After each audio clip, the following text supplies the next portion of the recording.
Hi everybody, Andrew here from Pacific Coast Auto, running down the results of last week's auction picks.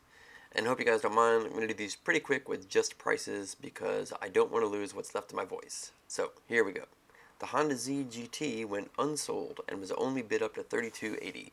The Stagea Wagon with double sunroofs did sell and it went for just $14.10. The Toyota Origin went unsold. It was only bid up to $63.50. The Honda S660 was also unsold, even though it got bid up to $12,090. The Nissan Bluebird was also unsold. That one was bid up to $11,390. The Toyota Will Sypha did sell. It went for just $310. The Subaru Sambardias van also went cheap. It went for just $500. The Nissan Fairlady Z Nismo Edition did not sell. It was bid up to $33,460. And that's going to do it for last week's picks. Now here's Derek with this week's. Hey guys, here we are again, checking out the auction picks from this week in Japanese car auctions. These are live. They're coming up in the next day or the next 2 days if you're watching this video on the day that it comes out. Otherwise, the vehicles have already gone through auction, and then you can check back next week to see how much they sold for, just like you did in this video. And so let's jump into it here with the thumbnail one. First from Raymond Yu. He sends in this one, and I have to say, Raymond, you're picking good cars right now. This is an Evo 2. Mitsubishi Lancer Evo 2, and especially for those that are in Canada, well, not so much Canada, but America, we don't know what the Evo 2s look like because the Evos in America started with the Evo 7. That was the first one that we ever got. And so this one, kind of a unique car. It's not as good as the later Evos, but they are very close to being importable to the USA. You can get the Evo 1s now, which are generally, and you can barely get those ones in. They started, I think, in November 1992 or something 1992, but the Evo 1s are super ultra rare. Evo 2s are more common, but they're still fairly rare. This one is 1994, so not legal yet. But yeah, four-wheel drive, 4G63 turbocharged 2-liter. I think these ones are 210 horsepower for the Evo 1, Evo 2. They got more horsepower every year, generally speaking. I don't know exactly. I don't even know the exact differences between the Evo 1 and the Evo 2. I think they're the most difficult two to tell apart. If someone showed me just this picture, I probably wouldn't be able to tell you. I would guess an Evo 2 because I think this spoiler is a little bit different, but that might be an aftermarket piece that goes under the same spoiler as the Evo 1. But I don't know. So they use the same body style for the Evo 1, 2, and 3. Use this body style, and then 4, 5, and 6 use the next one, and then 7, 8, 9 used the next one, and then the Evo 10 kind of killed it all with the final generation only got one, and then they had the Evo 10 for sale for multiple years, whereas the earlier Evos like this one, they changed them every year. Okay, so this one here is a vent for your turbo. These are air removal vents for the radiator. Big front mount intercooler. Looks like it's dented there. I think it looks cool. I think it's very Jackie Chan-like. It was in one of his movies. I can't remember which one. Mr. Nice Guy, maybe? Maybe not. I don't know, but Mitsubishi and Jackie Chan, they go back. Okay, and let's take a quick look at the auction sheet here. 1994 GSR Evolution 2. They also come in the RS, which was the rally version of it. I've got my phone notifications going like crazy right now because I'm thinking about buying a car for myself. And I've been thinking about it all morning, and it's absolutely killing me. I'm not going to tell you what it is, but if we do win it, you'll find out on the channel for certain. Okay, where are we at here? It's 105, 8, 14 kilometers is rather low mileage for one of these early Evos. It's a 5-speed Recaro seats. Those are the standard seats in the car. 17-inch aftermarket wheels. AC compressor. Wow. This car not only has AC, but it has an AC compressor. Thank you, seller, for pointing that out. And a condenser. I wonder if he means that they have been changed recently, because that's really weird to say AC compressor and condenser without just saying, hey, this car has AC. Very strange. Okay, it comes with the owner's manual. Jack is missing and the tools are missing. The engine room has rust in it. Here's the thing about the Evos. All of them are big rust buckets, and they get rustier as they go on. 15 years ago, it was hard to find one without rust. Now, if you want an Evo, you're going to have to deal with rust. And if you want to keep it as a good car, like as a classic car, especially since there are so few of them around, you have to take into consideration that you're going to have to fix that rust. But it looks like the underside isn't that bad. It's only surface rust on the underside. Dashboard has some screw holes. Seat is ripped and saggy. Interior is dirty. Door card is saggy. steering wheel wear, and the trunk liner is ripped. The body looks kind of like a 5 out of 10, I would say, maybe a 4 out of 10. There's two big U3 dents in the back. Let's have a look and see if we can get those. They're on this side, so you can't see them very well. Always go off of this diagram instead of the pictures, because dents are sometimes invisible in pictures. Some paint damage on the front bumper, U2 dent here. I would say this car needs a little bit of work, and because it's not immediately importable to the States when the price is expected to boost up, I'm going to guess this one will probably sell for a fairly reasonable price at 450,000 yen. Okay, on to the next one from Redneck Hunter. And he says, Toyota Levin supercharger. Interior looks to be in decent shape, but can't say the same for the exterior. So this is the front-wheel drive Levin in the US. In Canada, they called this the Toyota GTS. But I don't think that the American version got the supercharged engine. So it's the same engine as in the supercharged MR2. As far as supercharged engines go, it's not really that great. 1.6 liter. The standard engine puts out 120 horsepower. The supercharger, I think, is 145. And so it's not that much more powerful than the regular one. You can use it as the base to swap it to be a turbo because it has the higher or lower compression pistons on the inside. And so right out of the box, you could swap it to a turbo to put more power out of it. But the 4AG never is an engine for high power anyway. And so it's kind of a forgotten. The supercharged version of it is kind of a forgotten engine. Okay, so it has a top mount intercooler, has really bad paint and some rusties up here.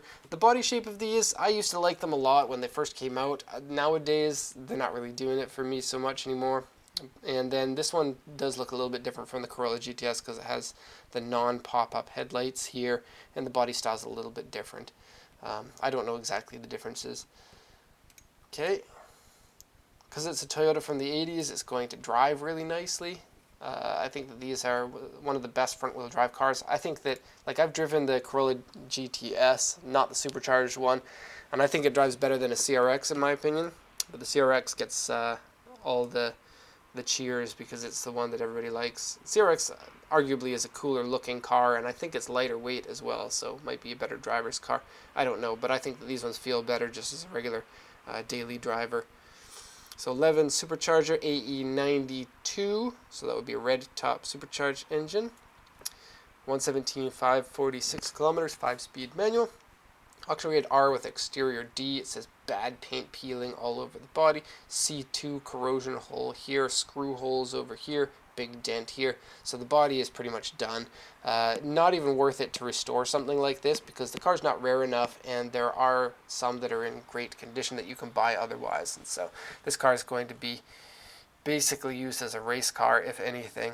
So corrosion holes in the rear floor. Dashboard has large cracks in it. There goes the good condition interior Redneck Hunter. I'm sorry for that.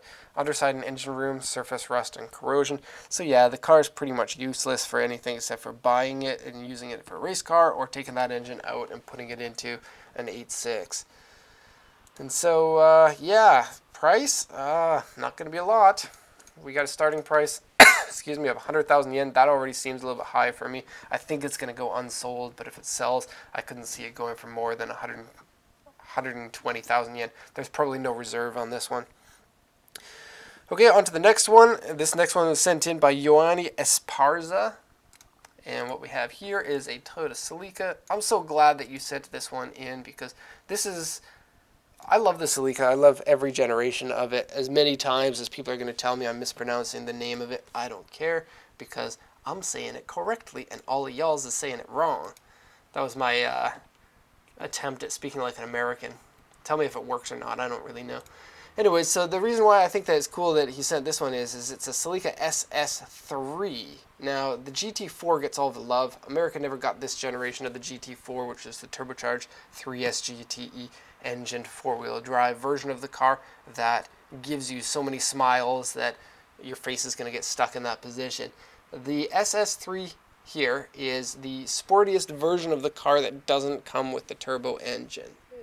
But because of that, it sells for really cheap. And it's still a cool looking car. It's still relatively quick for a 90s car. I think that it puts out somewhere in the range of 170 170, 180, somewhere there, maybe not, I don't know. Haven't looked at it in like 10 years, so I don't really know, can't remember. My brain doesn't last that long these days. 1997, 2000 cc. It still keeps the 3SG engine just without the turbocharger. Timing belt was changed recently. RSR exhaust, keyless entry, purchased from user.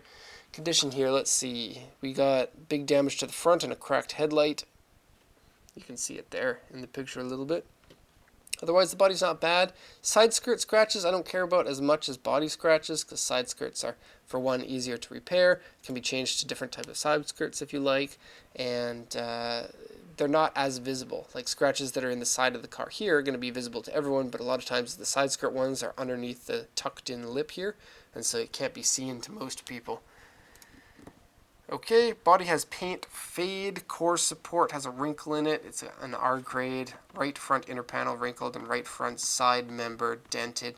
Audio has been removed, vehicle has been lowered, and yeah, not going to sell for a lot. So the turbocharged ones, the GT4, you see these ones go for anywhere from like 200,000 to about 800,000 these days. This one, I'm going to guess this one will sell for 80,000 yen, which isn't really a car that I would go after, even though it is a really cheap price, because it looks like it has enough work that needs to be done that it just wouldn't be worth it, in my opinion. Okay, on to the next one. Bill Courtney, he says, worst dashboard ever. For this next one, it's a Toyota AE86. And many AE86s have bad dashboards, so let's see what he's talking about here. Okay, wow, take a close look at that. I have never seen a dashboard that has done that, even on this car. It looks like it has all peeled and damaged big time, and then terrible mold all over the dashboard. See, if this was my car and I was sending it through auction, I would take an angle grinder with a wire wheel and just destroy all of that mold, because what that tells me is probably the rest of the interior is all moldy and stinky and disgusting just by visually going off of that. If the buyer doesn't know that, they might be more inclined to pay a higher price for it. But the 8.6 is commonly used in racing as well as road cars, and so in a race car you can just take basically everything out of there, take the seats, all the carpet, all the dashboard, take everything out, and then use it as a race car. And so in that, like, metal doesn't mold, and so you're good to go in that respect. It's going to keep the price down. It is a shame though, look at those really good condition late model seats. They always crack on the top here. It's a shame that the person taking the picture didn't show the top to see if it's cracked or not. So what do we got here? 1985. 85 is an early model, but with the late model seats. Really? What? That's weird, because this is the matching seat, which is really weird, because this one here is an early model seat. This one's a late model seat, but usually it's the driver's seat that gets changed, if anything, because 8.6 drivers are lonely drivers, and they don't have friends. And that's an initial D reference there. I'm not actually making fun of 8.6 drivers. But usually the driver's seat will get worn out first, and so that's the one that changes, if any. And so kind of a little weird move on there. Anyway, 167, 159 kilometers on this, 5-speed, of course. Almost all of them are. Interior is D. Engine doesn't work properly. And the brakes don't work properly. And the right front pillar has corrosion hole and cracked, and the floor has corrosion hole and various rust and corrosion inside the engine bay and underneath the car. Left front pillar has a corrosion hole. Did they write that twice? No, left and right both have corrosion holes in the front pillar. Wow, looks like this car is done. Dashboard comes off and cracked large. Lots of other notes here. I'm not going to go through them all. Looks like this is a pretty weak looking 8.6. Basically only good for racing, but even at that you're going to have to do a lot of work to get this chassis ready to not flop around like a wet noodle on the racetrack. So this is going to be one of the cheaper ones, and even at that you're looking at about 350,000 yen for this one. So that's going to be my pick for the price. Okay, on to the next one from Raymond. Wow, you got lots of names this time. Raymond Chiam Heng Lang. Sorry. I messed that up. I'm sorry. But he sent in a cool car. He says, fun fact, this car is built for Dakar Rally 1997, which is a limited number of produce. I don't know how many of these were made. I kind of have it in my mind that it's somewhere in the range of about 5,000 of them were made. They are rare-ish, but most of that rareness comes from the fact that people who own them like to hold on to them because the value is going up and because they're awesome, and people are afraid that if they sell the cars, they'll never get a chance to buy them again. And so this is kind of like a Pajero mixed with the Lancer Evolution. So you get a slightly bigger engine at 3.5 liter V6, naturally aspirated, four-wheel drive, but really the big thing is the really aggressive looks to it. It is sad that they didn't turbocharge it. I kind of have a feeling like many of the people in Mitsubishi wanted this to be a 400 horsepower turbocharged monster V6 four-wheel drive and just destroy everything and be angry. And then they made the outside to look that way, and then they never came through with the turbo because of penny pinchers. But nonetheless, you get a really cool looking car, super blistered fenders, especially in person. It looks different than it does in the videos. And you get this big hood scoop and the big open grille here and the different bumper with an under scuff plate. These are the original wheels on it. The back has one of the coolest spoilers ever, which instead of spoiler, is just these big horns in the back. Very cool. And you can kind of see it extends further back from the door than the regular Pajero, with a molding piece like this. It's really cool. Prices for these tend to be kind of like 800,000, even up to 2 million, and a lot of them have really low mileage because they're kind of weird cars to drive. They feel very SUV-like, and they don't quite drive the way that the car looks. And maybe that's the reason why they never put a turbocharger in it. It's because the chassis probably couldn't handle that much power in a safe and road-going manner. Could be. I don't know. You'd have to talk to Mitsubishi about that. Okay, so what do we got on the auction sheet here? So 159, 827 kilometers on it. Automatic transmission. They only ever came with autos. 3.5 liter gasoline. Pajero Evolution four-wheel drive. Body seems to be pretty good with a couple of mild paint damages here. Because there's lots of plastic here and side skirts and lots of plastic here, they tend to hold their body condition pretty well. I mean, the doors don't get dented that easily. The fenders can't be dented. So, yes. What is this? Underside large rust. That's the big problem. Power window doesn't work on the right front. And some other things. Condition. Not bad, not too far off. The rust needs to be handled, but like all Mitsubishis, it's going to be rusty. It's just a fact of life. And as for price, I'll probably say that higher mileage, let's say around a million yen. I'll go with that. I don't know. I seem to always be wrong with these ones, but we'll see next week. We shall see. Next one from Brandon Decker. He says, 4th gen turbo wagon. Look at that. What's more fun than a sleeper wagon? Isn't this the generation that they did in Mighty Car Mods with the V8 swap from the Holden? I think it is. That would be a sleeper. This one here has the hood vent here. And for most people around the world, they know about the turbo legacies. They don't have the cool turbo ones in the US or Canada, sadly. And yeah, so EJ20 twin turbo engine, 260 to 280 horsepower depending on trim level. Looks good with these wheels. Looks like an 18-inch wheel on there. A nice STI lip on the front. Is this an STI one? 2.0 GT specifications B. No. I think that they make a STI trim level of this generation of the Legacy, like an official STI, but I don't know for certain. I've seen cars around Japan with the STI badges of this generation. I don't know if it's original or not. So 122, 817 kilometers. Let's just show a little bit more of this. They're good looking wagons. I love the dual exhaust here. Very nice. And you can get them with 5-speed manuals. Prices are reasonable. They're not that good on gas, but really fun to drive.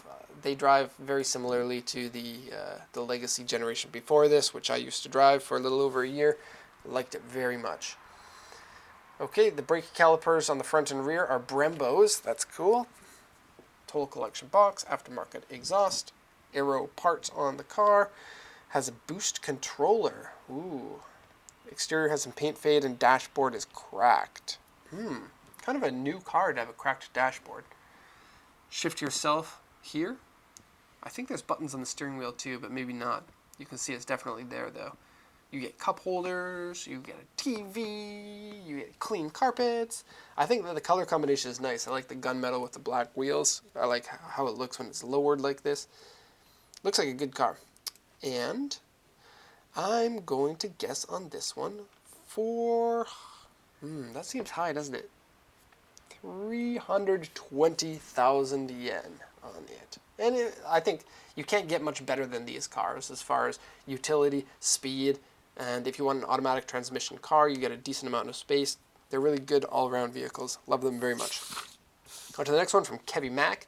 You have to tell me if I'm pronouncing that incorrectly or not. And he sent in this one. Ooh, weird one. And I haven't gone over these cars yet. I just kind of briefly looked at them with Andrew. He picked the cars this week because I'm at home with my kids, and I'm sick myself. My kids have seriously been sick for almost a month now, it seems.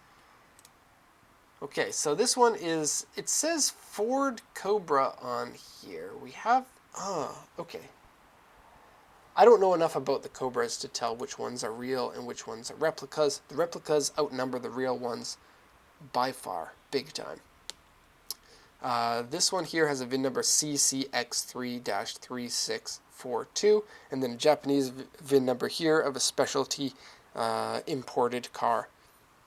And so it's not the standard, it doesn't use the standard VIN, it uses a new Japanese VIN.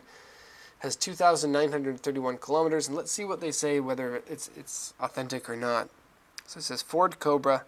It says it's 1991. Now here's the thing, if you haven't run into this before, 1991 is the year of the Japanese first registration. That's not the actual year that the vehicle was made. And so the seller usually mentions that. In fact, there's a little slot somewhere here to write the year that it actually is, but they didn't write it. Color changed to dark green. That's a little bit weird. 7,000 cc engine, so that would be the 427, I guess. 3.5 modified car, interior B, exterior B. So what do they say? Holly twin carb. That's cool. Engine is 427 and it's authentic.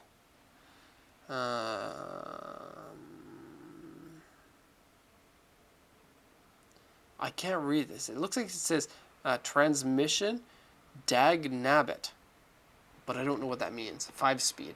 So maybe a dag nabbit 5-speed. Don't know. But modified, because like the car has modified registration because that's not the transmission that's supposed to be in the car. Smith's gauges. This is the brand name. Wheels. I can't read what this says. It says wheel Haribulando Tayaloku. I don't know. Someone's sending me a message. Buy that car, Derek. You need to buy it because it's awesome. Can't tell you what it is though. Calipers are 4 pots. Car has lowered suspension and leather seats on it. Interior is dirty, scratched seat wear, oil leak. Exterior scratches and crack. Body looks to be in pretty good condition, but we still don't know whether this is official or not. So, wow, 7 million yen start price.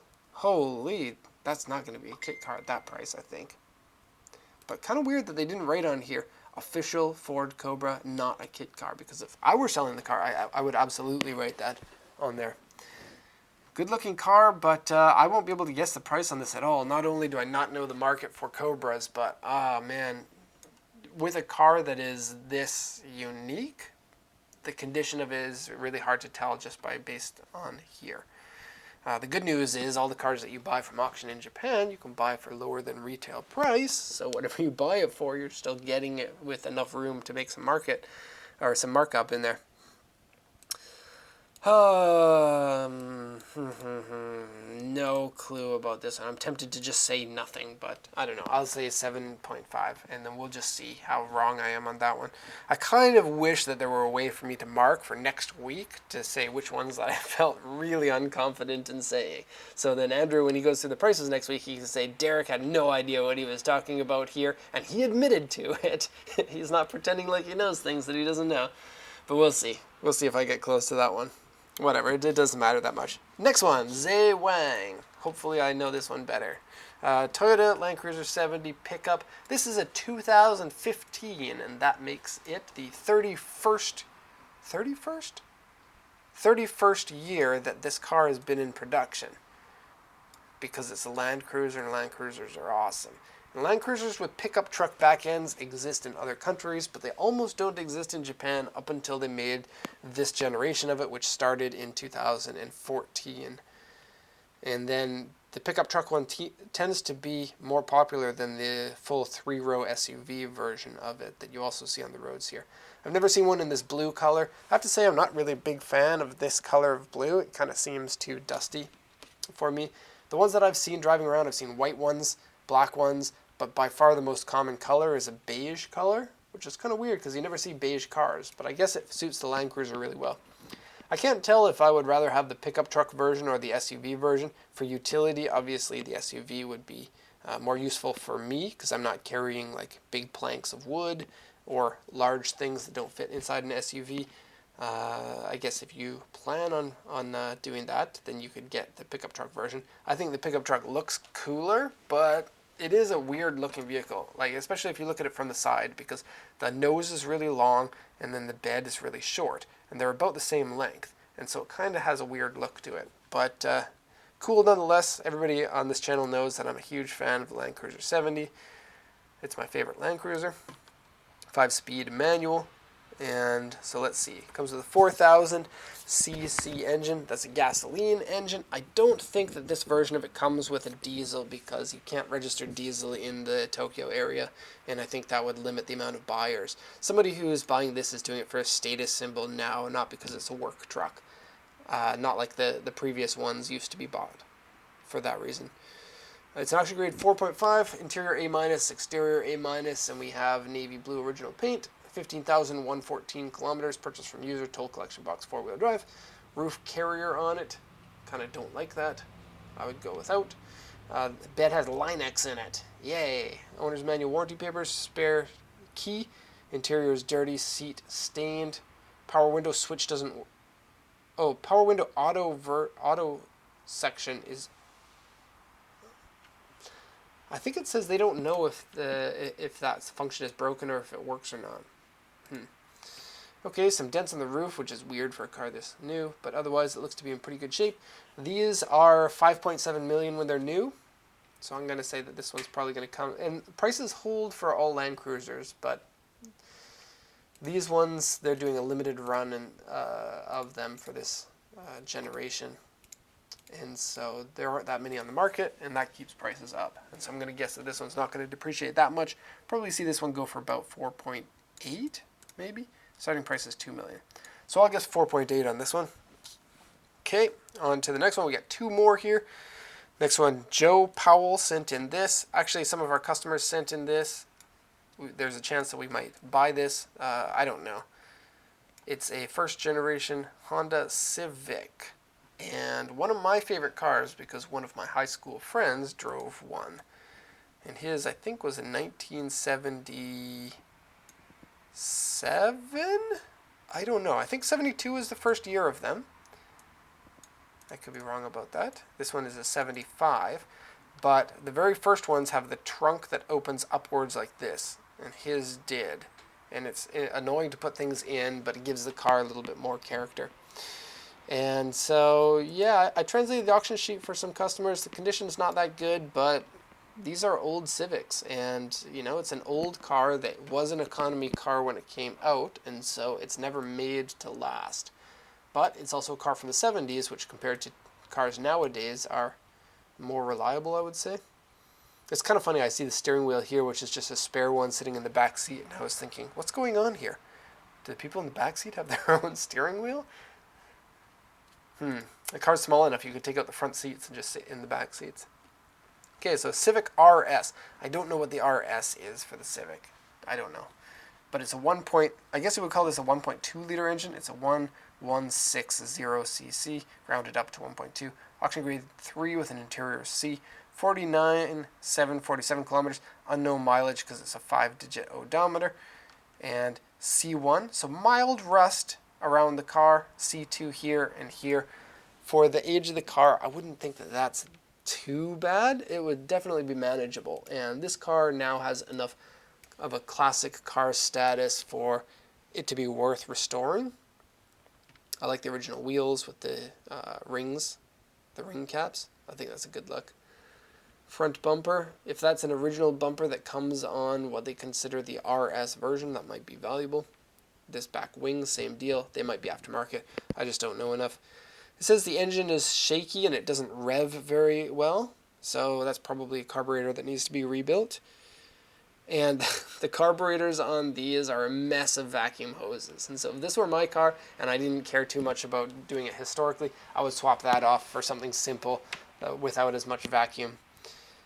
Fender mirrors, bullet style, those are cool. I think those might be the original ones for this car. Rear spoiler has scratches on it. Audio has been removed. Underside has mild surface rust. Various scratches and dents. Aftermarket driver's seat is saggy. Hood has been modified. Kind of interesting. I don't know how it's been modified. It looks like the stock hood has just been painted, but they say it's been modified. There are some vents here, but I think that those are stock vents. Okay, so price on this one. I know what people are bidding on this one. Or I know how much people want to bid on this one. I don't think that we have any bids yet. I don't know. I can't say. I'm saying too much already. Okay, I need a ladder to get out of the hole I've dug myself. I think that this one's going to go for 650,000 yen. Okay, and on to the last one from Jose Oval. Sent in this one here, and it is a Supra. And we don't feature the common cars so much on these videos just because a lot of people like me who have, been around cars for a really long time, the normal cars stop being as interesting as the unique cars or the rare cars that we typically do in these videos. And so the Supra would definitely be a car that has a broader audience and people love it more than the average car that we show in these videos. But compared to most cars, they are usually about the same. It's hard for me to explain exactly what I mean, but you've seen one Supra, you've seen a lot of them, they stop being so interesting, or at least for me. I still haven't had a chance to drive one of these. I've heard that they're tail happy and they have a lot of power. Not this one because this is a non-turbo, but I think one of the best looking cars that ever came out of Japan. I don't usually like big cars, and this is a really big car. I don't like big two-door cars, and it's a big two-door car. But the styling is great. It is Toyota's probably most famous car that they've ever made. And I think inside out, it's a good, cool car. And so let's see what we got. SZR version of the car. So the SZ is the non-turbo version. I don't know what the R means. I kind of think that the R is like the sporty upgrade to it. I don't know. 172, 220 kilometers on here. 5-speed manual, original silver paint. Auction grade is 3.5. Interior and exterior are B. Body looks really good with 2 big scratches here. And that's a shame, but 2 big scratches can be repaired without repainting too much, I believe. I mean, you could do it painting style, or you can do it non-painting style and just use touch-up paint for it, depending on how you wanted to get that done and how invisible you wanted that repair to be. Otherwise, the body looks really good. It's been lowered. Driver has power seat, rear wing on it. The car that popularized the hoop rear spoiler. Okay, dashboard is deformed, usually around the airbag here, and against the windshield here. You can see it's coming up against the windshield here. Steering wheel is peeling, and you can see that heavily in the picture there. Exterior has paint peel, winter tires on it. Kind of weird for a Supra. Wheel scratch, door mirror scratch, various scratches and dents. And the Supra has something that I think is something that's missing in a lot of Japanese sports cars. So this section here is where it shows your odometer, right? And a lot of people in Japan want to change their gauges because the original gauges in cars in Japan only went up to 180 kilometers an hour, which 180 kilometers an hour isn't very fast. On Japanese roadways, that's fine, but if you're on the racetrack, you're going to bottom that out really quickly, especially with even a stock non-turbo Supra, you'll be able to do that. And so a lot of people change out their gauges. It became a fad, I guess, of changing out gauges. And so a lot of cars, especially Nissan Skyline or other sports cars, have had the gauges changed out, and then you never really know if the mileage is correct or not. And so when you buy them from auction, you always get a nice little star here to signify if it's been changed or not. But so many of them have been changed, and so there are so many on the market where the mileage is unknown. And it could be that a dealer in the past was like, wow, that makes like they'll have a history paper of 200,000 kilometers in the car. And then they'll say, wow, that looks too high, and so we'll just toss this in the bin and then just say we don't know what the mileage is. And that's kind of not fair. It leads to more cars on the market with completely unknown mileage, which is stupid. Toyota was smart, sort of, and they put it separately. So when you change these gauges, you get the mileage doesn't change because the odometer is not part of the gauges that are changed. The stupid part is Toyota stopped doing that for the refresh of the Supra. So if you get a 97 or a newer one, you get the odometer in the gauges again, and you have that problem again. So kind of smart at first, but stupid after. I don't even know if that was on their mind or not, but maybe it was a way to cheapen the car. The Supra ended up being a fairly expensive car to manufacture and design, and they didn't sell enough of them to make them a profitable venture like they did all of their Supras before this. Okay, so that's, we need a price on this one. Non-turbo, high mileage, 5-speed. They got the 6-speed eventually, but this is an early model one. Even the non-turbos got the 6-speed, and that 6-speed is worth some cash. But this one has just the regular 5-speed, not worth an awful lot. Hard to find one that hasn't been too modified or hasn't been too damaged. Silver is a color that usually sells for less because it's not as sexy after about 5 or 10 years of owning the car. It tends to get not as good looking. And silver just doesn't stand out very much. We got a starting price of 180. I think that this one's probably going to go somewhere in the range of 720,000 yen. Okay, and that's it for this week. I will see you guys again next week.